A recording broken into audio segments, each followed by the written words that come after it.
आज की इस क्लास में आज मैं आप लोगों को पढ़ाने वाला हूँ कक्षा 9वीं के प्रश्नावली 4.2 के आगे के प्रश्नों को पढ़ाने वाला हूँ। तो चलो देखते हैं। अगला प्रश्न है, पता कीजिए कि दिए गए बहुपदों के सामने लिखे मान क्या उनके शून्यांक है। तो यहाँ पे हमें शून्यांक बताना है। तो चलो भाई देख लेते हैं। ऐसे कई प्रश्न मैंने बता दिया है, तो आप लोगों को ये समझ में तो आ गया होगा ना कि कैसे हल होगा। नहीं आया है तो और देख लो भाई, क्योंकि मैं बार बार वही चीज बताते बताते थक गया हूँ अब, और नहीं झेल सकता ऐसे प्रश्नों को। तो देखो पहला प्रश्न क्या है यहाँ पे। पहला प्रश्न है, यहाँ पे दिया हुआ है px दिया हुआ है। px बराबर दिया हुआ है 3x प्लस 1 दिया हुआ है, और जो x का मान है ये रखने के लिए कहा है 1 अपान मतलब -1/3 रखने के लिए कहा है। तो हम कहाँ पे रखेंगे, इसमें रखेंगे। ठीक है, तो रख दो भाई। तो जहां जहां पे x रहेगा वहां पे हमें रखना है। तो ये रहा, यहाँ भी x है तो हम यहाँ पे -1/3 रखेंगे। फिर 3 गुणित यहाँ भी x है तो यहाँ पे क्या करेंगे, -1/3 और प्लस 1। हल करते हैं तो ये हो जाएगा, देखो 3 और ये 3 ऊपर नीचे होने के कारण कट गया, बचा क्या, माइनस। तो -1 बचा और ये +1 बचा। माइनस और प्लस होने के कारण ये भी कट गया तो 0 आ गया। तो p -1/3 का मान कितना प्राप्त हुआ, 0। ये रहा इसका आंसर। देख लो कितना आसान है। ऐसे प्रश्नों को ना मजा नहीं आता, बार बार ऐसे प्रश्न हम लोग बनाते हैं और आसान बहुत है ये। तो कितना आसान हम बना सकते हैं, जितना आसान हो सकता है उतना तो मैं पहले ही बता दिया हूँ कि इसे ऐसे बनाया जाता है। चलो भाई नेक्स्ट देख लेते हैं। कई लोग कमेंट करते रहते हो कि सर ये नहीं बना वो नहीं बना, इसलिए मुझे बताना पड़ रहा है, वरना मैं बताना नहीं चाहता था, क्योंकि ये सेम टाइप है भाई। यहाँ भी हम क्या करेंगे, x के स्थान पे -2 रखेंगे। तो रख देते हैं, ये रहा -2 बराबर -2 + 2। तो ये हो जाएगा p -2 बराबर, ये दोनों कट गए और इसका मान भी क्या प्राप्त हुआ, 0 प्राप्त हुआ। इसका भी आंसर आ गया। तीसरा देख लेते हैं। तीसरा में क्या दिया है, तीसरा में दिया है px दिया हुआ है, और px बराबर 5x - 4 दिया है, और x का मान रखने के लिए कहा है 5/4 का है। तो यहाँ पे p का मान 5/4 रखेंगे। ये हो गया 5 गुणित, यहाँ पे x का मान कितना है, ये भी 5/4 है, और -4। यहाँ पे कुछ कट रहेगा, नहीं कट रहा है तो हम कटाएंगे नहीं, यहाँ पे इन दोनों को गुणा कर देंगे। 5 × 5 = 25 और ये 4, यहाँ पे 4, यहाँ पे कुछ नहीं, मतलब 1 आपको लेना है। क्यों, क्योंकि अगर हम 1 नहीं लेंगे तो इसे हम आगे हल नहीं कर सकते। तो यहाँ पे हम लघुत्तम नियम लगाएंगे। चलो इसको लघुत्तम नियम से हल करते हैं। नीचे के हर देखो दोनों बराबर है क्या, नहीं ना, यहाँ पे 4 है, यहाँ पे 1 है, तो दोनों जो है बराबर नहीं है। इसका मतलब क्या है, नीचे के हर को बराबर करेंगे। तो ये जो 4 है इसका यहाँ पे गुणा करेंगे, ये 1 है, इस दोनों के साथ गुणा करेंगे। तो 1 का गुणा 25 के साथ करेंगे तो 25 आएगा, 1 का गुणा 4 के साथ करेंगे तो 4 आएगा। अब इस 4 का गुणा इसके साथ करेंगे 16, और 4 का गुणा 1 के साथ करेंगे 4। अब देखो नीचे के दोनों मान बराबर हो गया, बिल्कुल हो गया। तो यहाँ पे इसे नीचे में एक बार लिख सकते हैं, इसे हम कहते हैं लघुत्तम। इन दोनों में लघुत्तम क्या प्राप्त हुआ, 4 प्राप्त हुआ। ऊपर में कितना है, 25 - 16, घटा दो तो यहाँ पे बचेगा 9/4 बचेगा। ठीक, तो यहाँ पे कितना आ गया आंसर, जो है p 5/4 का जो आंसर आया है ये 9/4 आया है। तो ये इसका आंसर है। देख लो भाई, ऐसे आपको हल करना है। इसके बाद नेक्स्ट प्रश्न देखते हैं। चौथा प्रश्न। चौथा प्रश्न क्या है भाई, 1 मिनट मैं देख लेता हूँ क्या है। py दिया हुआ है, यहाँ पे py बराबर y² - 1 दिया है, और y के जगह पे हमें एक बार 1 रखना है, एक बार -1। 2 बार अब रख के हल करना है। ठीक है, एक बार 1 पहले रखना है, उसके बाद एक बार -1। तो 2 खंडों में इसे हल करेंगे। चलो खंड कर लेते हैं। तो यहाँ पे पहले खंड में इस साइड में हम 1 रखते हैं, दूसरे साइड में -1 रखेंगे। तो p 1 रखोगे और ये हो गया 1 का वर्ग -1। तो p1 बराबर यहाँ पे 1 - 1 हो जाएगा, और p1 बराबर ये हो जाएगा 0। इसका मान 0 आ गया। अब चलो नेक्स्ट को निकालते हैं यहाँ पे। तो इस बार भी हमें क्या करना है, y की जगह में इस बार बस माइनस लगाना है, बाकी 1 तो रहेगा ही रहेगा। तो ये हो गया p - 1 बराबर -1 का वर्ग और ये 1।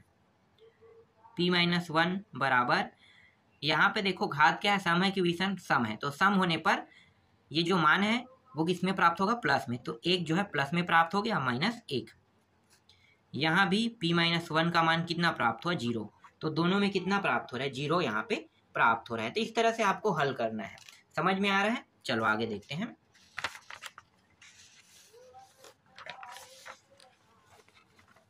इसके बाद पांचवा प्रश्न है,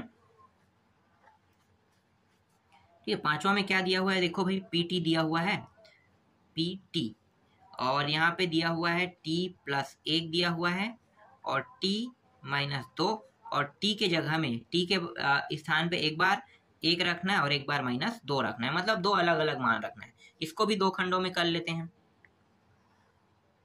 चलो पहले वाले में हमें 1 रखना है, तो P1 बराबर ये हो गया 1 + 1, और यहाँ भी 1 रखेंगे तो 1 - 2, ये हो जाएगा 1 और 1 2, और ये हो जाएगा -1। दोनों को गुणा करेंगे कितना आएगा, तो यहाँ पे दोनों को गुणा करेंगे तो ये -2 हो जाएगा, ये माइनस है प्लस है, गुणा होके -2 प्राप्त होगा, तो यहाँ पे -2 आ गया। इसके लिए हल करते हैं अब -2 के लिए, तो P - 2 रखेंगे अब t के जगह पे, तो ये हो गया -2 + 1,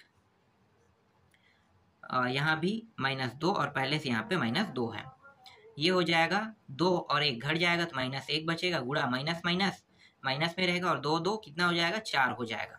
ठीक है, ये गुणा नहीं हो रहा है, जुड़ रहा है, याद रखना। गुणा होने पर माइनस प्लस होता है, जोड़ने और घटाने पर चिन्ह में कोई परिवर्तन नहीं होता है, बड़े वाले का चिन्ह बस आता है, याद रखना। तो यहाँ पे ये दोनों माइनस अब गुणा हो रहा है तो क्या हो जाएगा, प्लस हो जाएगा, और यहाँ पे 4 आया। तो इस तरह से एक में -2 और एक में 4 यहाँ पे प्राप्त हो गया। चलो आगे बढ़ते हैं। इसके बाद छठवां प्रश्न देख लेते हैं। छठवां क्या है भाई, px है और यहाँ पे lx + m अनुपात x बराबर -m/l है यहाँ पे। ठीक है, तो x की जगह पे हमें क्या रखना है, -m/l रखना है। अब ये कैसे हल होगा, यहाँ पे थोड़ा सा चेंज हो गया है, क्या हुआ है कि यहाँ पे x की जगह में -m/l रखना है। यहाँ पे l पहले से दिया हुआ है गुणित, यहाँ पे -m/l रखना है, प्लस ये रहा m, ये दोनों कट गया, बचा कितना, -m और +m बचा है। ये माइनस प्लस में है तो क्या हो जाएगा, ये भी कट के 0 प्राप्त होगा। तो इसका आंसर क्या प्राप्त हुआ, 0। देखो ऐसे हल करना है भाई। सातवां देख लेते हैं। सातवां में क्या दिया है, PR दिया हुआ है और ये हो गया 3r² - 1। r बराबर एक बार हम -1/3 रखेंगे और एक बार प्लस में रखेंगे, इसको 1/3। तो बारी बारी से हल करेंगे, मतलब 2 मान रखना है, तो 2 खंडों में इसको बांट लेते हैं। पहले वाले को रखते हैं मान, तो यहाँ पे हो जाएगा P और ये रहा 1 - 3 बराबर यहाँ पे 3, और यहाँ पे रखेंगे 3 और वर्ग, और ये रहा इस तरह से। आगे हल करो तो ये रहा 3, इसको वर्ग करेंगे तो ये देखो घात किस में, सम में, मतलब ये प्लस में प्राप्त होगा। तो 1 और ये आधा 3 क्या हो जाएगा, पूरा 3 बन जाएगा, और -1, 3 3 कट गया, बचा क्या, 1 माइनस, इस तरह से। ठीक है, 1 - 1, तो यहाँ पे ये मान प्राप्त हो गया 0। तो इसका मान कितना आया, जब माइनस रखते हैं, r का मान -1/3 रखते हैं तो 0 प्राप्त होता है। इसी तरह से P 1/3, ये प्लस में रहेगा ना इस बार, तो यहाँ पे हो जाएगा सेम मान प्राप्त होगा, कोई चेंजेस नहीं, 3। तो मैं यहाँ पे डायरेक्ट वाला मान रख लेता हूँ। ठीक है, इस तरह से ये कट गया और ये 1 - 1 बराबर 0, इस तरह से यहाँ पे 0 प्राप्त होगा, सेम टू सेम आएगा। वर्ग करेंगे तो देखो ये पहले से प्लस में है मान, तो प्लस में तो भाई प्लस में ही प्राप्त होता है वर्ग करने पर। ठीक है, मात्र आपको माइनस चिन्ह को ध्यान देना है, तो माइनस बस रहेगा तो थोड़ा सा चेंज होगा, बाकी सब सेम रहेगा। तो दोनों में 0 प्राप्त हो गया इस तरह से। और ये क्या है, जहां जहां पे 0 प्राप्त हो रहा है, देखो क्या क्या प्राप्त हो रहा है, 0। तो इस तरह से ये 0 प्राप्त हो गया। अब आगे बढ़ते हैं चौथा प्रश्न में। चलो देखें चौथा का पहला क्या दिया हुआ है, मैं देख लेता हूँ, पहले प्रश्न देख लेते हैं। निम्नलिखित बहुपदों के शून्यंक ज्ञात कीजिए। शून्यंक ज्ञात करना है भाई। तो चौथा के पहला में प्रश्न दिया हुआ है px दिया हुआ है, ये बहुत आसान प्रश्न है, और x + ये 6 दिया हुआ है। अब यहाँ पे कोई मान अलग से नहीं दिया है, लेकिन हमें शून्यंक निकालना है। शून्यंक मतलब x का मान, सीधी सी बात है। अभी हम x के मान को रखते थे, जो मान रखते थे वो शून्यंक होता था, लेकिन इस बार क्या करेंगे, इस बार वही शून्यंक निकालेंगे। तो कैसे निकालोगे, तो आपको क्या करना है, इसको 0 मानना है हर बार, क्योंकि हमारे पास और कोई चारा नहीं है इसको 0 मानने के अलावा। जब तक कि हम इसे 0 नहीं मानेंगे तब तक हम हल नहीं कर सकते। तो अगर आप इसे 0 मानोगे तो आसान हो जाएगा, x + 6, इस 6 को इस पार ले जाओ तो ये माइनस हो जाएगा और यहाँ पे बचेगा। तो x का मान क्या प्राप्त हुआ, -6, यही इसका आंसर है। देख लो भाई, इस तरह से शून्यंक निकालते हैं, कितना आसान था ना। ऐसे ही बस आपको हल करना है। चलो दूसरा देखते हैं। अब इसके दूसरा प्रश्न में क्या है, दूसरा प्रश्न में दिया हुआ है पी एक्स बराबर एक्स माइनस इस बार 6 दिया है। क्या करोगे, इसको 0 मानोगे पी एक्स को, तभी आप इसे हल कर सकते हो। तो ये हो गया एक्स और इस 6 को क्या करोगे, चलो इस 6 को इस पर ट्रांसफर कर देंगे, जहाँ पे 0 है उस पर। तो ट्रांसफर करने में क्या हो, ट्रांसफर का मतलब होता है पक्षांतर। ठीक है, पक्षांतर करने पे चिन्ह जो परिवर्तन हो जाता है, माइनस से प्लस हो गया, ये एक्स हो गया, यहाँ पे इसका भी मान आ गया। देखो तीसरा में देख लेते हैं भाई, चौथा का तीसरा क्या है, यहाँ पे दिया है पी वाई दिया हुआ है और यहाँ पे दिया है 5y दिया है। इसको कैसे हल करोगे, यहाँ पे आप इसको डायरेक्ट 0 मानो और ये हो गया 5y। अब मुझे y बस अकेला चाहिए, तो यहाँ पे ये इसके साथ गुणा है, इसका मतलब 0 5 हो जाएगा इस तरह से, और ये y रहेगा यहाँ पे y बस। अब यहाँ पे देखो 5 जो है 0 को गुणा करे क्या होगा, मतलब भाग देगा तो 0 का 0, तो y का मान क्या प्राप्त हो गया 0, इस तरह से तीसरा भी बन गया। चलो आगे देखते हैं। बहुत आसान प्रश्न है, इसलिए मैं ज़्यादा बहुत मतलब ज़्यादा धीरे धीरे नहीं बता रहा हूँ। ठीक है, चौथा देखते हैं अब इसका, बहुत फास्ट मैं बता रहा हूँ क्योंकि सॉल्यूशन बहुत इजी है इसका। इसके बाद पांचवा में क्या दिया है, पीटी दिया हुआ है। देखो पीटी वाला कैसे हल होगा, तो यहाँ पे पीटी दिया हुआ है, उसके बाद दिया है एटी दिया हुआ है, उसके बाद आप बाकी पीछे में दिया उसको भाड़ में जाओ लिख दो। ठीक है, बस आप इतना देखो, इसको 0 मानो, ये हो गया 80 0 अपान ए और ये टी। ठीक है, ये नीचे में क्यों आया, ये इसके साथ माइनस प्लस क्यों नहीं हुआ। ठीक है, आपके पास प्रश्न होगा ये मुझे पता है, तो मैं आपको बता देता हूँ कि एक होता है पक्षांतर और एक होता है तिर्यक गुणा। पक्षांतर कब होता है, देखो पक्षांतर तब होता है, ये दोनों जब प्लस या माइनस में हो तब हम इसको पक्षांतर करते हैं इस तरह से। तो ये कहाँ पे आएगा, एक्स के सीधे में आता है। ठीक है, चर राशि के सीधे में। लेकिन अगर इसके साथ ये 6 गुणा में होता तो ये भाग देता इसको 0 को, तो यही थोड़ा सा अंतर है इसमें। ठीक है, पक्षांतर कब होगा, जब वो प्लस माइनस में होगा तब, और जब उसके साथ गुणा के रूप में हो चर राशि के साथ तब वो भाग देगा। तो देखो यहाँ पे गुणा के रूप में था इसलिए ये 0 को भाग दे रहा है, इसलिए ये दोनों 0 के साथ भाग मतलब 0 को भाग देगा तो ये 0 ही प्राप्त होगा। तो टी का मान यहाँ पे 0 प्राप्त हो गया। इसके बाद इसमें पांचवा देखते हैं, पांचवा क्या है भाई, तो यहाँ पे है पी आर दिया हुआ है और सी आर प्लस डी। ठीक है, इसको क्या मानोगे 0। मैं आपको ये चीज बार बार बता रहा हूँ कि इसको जब तक कि आप 0 नहीं मानोगे तब तक के आपका प्रश्न नहीं बनेगा, इसलिए आपको 0 मानना ही है। ठीक है, जैसे मैं मान रहा हूँ वैसे ही। तो यहाँ पे हमने इसको 0 माना, इसके बाद सी आर हो गया प्लस डी हो गया, डी को इस पार भेज दो। तो देखो डी किस में है, प्लस में है ना, तो प्लस में इसका मतलब इसको इस पार भेजेंगे तो क्या होगा, इसके बराबर में आएगा सी आर के, तो इस तरह सी आर के बराबर में आ गया। अब देखो आर के साथ कौन जुड़ा हुआ है, सी, तो क्या होगा बटा में जाएगा ना, जो गुणा के रूप में रहता है वो हमेशा नीचे आता है। तो इस तरह से यहाँ पे आर का मान आ गया डी अपान सी प्राप्त हो गया।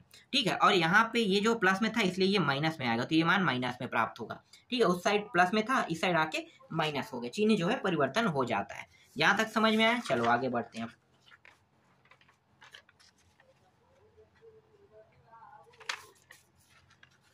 इसके बाद छठवा देखना है ना हमें, छठवा। चलो भाई छठवा क्या है, छठवा में दिया हुआ है पी यू दिया है इस बार, तो पी यू बराबर 3u माइनस 6, तो इसको आपको 0 मानना है पी यू को।